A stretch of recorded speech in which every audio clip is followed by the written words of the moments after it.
Organisasi lingkungan hidup Greenpeace menilai transisi energi bersih di Indonesia masih akan menuai masalah jika pemerintah baru tidak memberikan porsi agenda yang jelas mengenai ancaman perubahan iklim.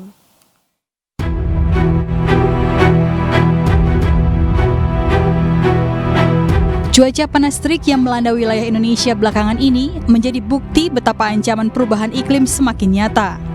Badan Meteorologi, Klimatologi, dan Geofisika atau BMKG mengatakan selama 2022, Indonesia telah mengalami 3.544 bencana. Sekitar 90% diantaranya bencana hidrometeorologi yang meningkat dalam 40 tahun terakhir. Sementara Bank Indonesia menganalisis kerugian ekonomi akibat cuaca ekstrim mencapai lebih dari 100 triliun rupiah per tahun. Kalau dia heat waves, dia punya periode yang lumayan panjang, bisa 1 minggu sampai 2 minggu dan stay, gitu. Jadi itu kalau tadi Mbak Wela tanya, salah satu yang khas dia stay, seperti yang dialami oleh negara-negara yang tadi saya sebutkan, gitu. Jadi kalau kita relatif mencapai terus kemudian turun lagi, tetapi bukan harusnya menjadi alasan untuk kita tidak mewaspadai sebenarnya sesuatu yang lebih besar yang sedang terjadi sekarang, yaitu pemanasan global ekstrim. Ini persoalan kita persoalan besar kita karena ekonomi kita, proses industri kita semuanya sampai sekarang utamanya tergantung pada energi fosil yang menghasilkan gas rumah kaca dalam jumlah yang sangat besar. Isu lain yang mengemuka adalah upaya mitigasi yang ambisius untuk mengurangi emisi sebesar 50% pada 2030 dan nol emisi tahun 2050. Namun target pengurangan gas rumah kaca Indonesia masih sangat tidak memadai.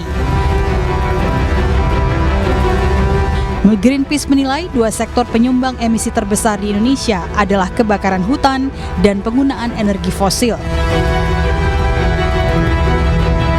Jadi kalau di Indonesia itu yang terjadi adalah korporasi, utamanya masih korporasi, itu mengambil langkah-langkah paling murah untuk melakukan land clearing, pembersihan lahan, yaitu dengan membakar.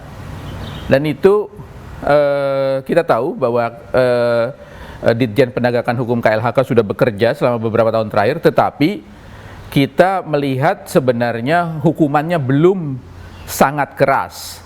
Jadi bahkan dalam cukup banyak kasus eksekusi dari putusan-putusan pengadilannya itu tidak terjalankan. Jadi efek jerahnya belum terjadi, gitu. Jadi memang beda kalau di negara-negara barat utamanya biasanya accident. Karena begitu panas kemudian camping, kemudian apinya tidak ditutup dengan baik, kemudian terjadi membesar. Kita pembakaran. Leonard menambahkan, sektor energi yang diproyeksikan akan menyumbang 58% dari total emisi tahun 2023 harus dijadikan pertimbangan bagi pemimpin baru Indonesia ke depan untuk pengurangan emisi gas rumah kaca. Persentase energi terbarukan di Indonesia saat ini masih rendah, yakni 10,4% pada 2022.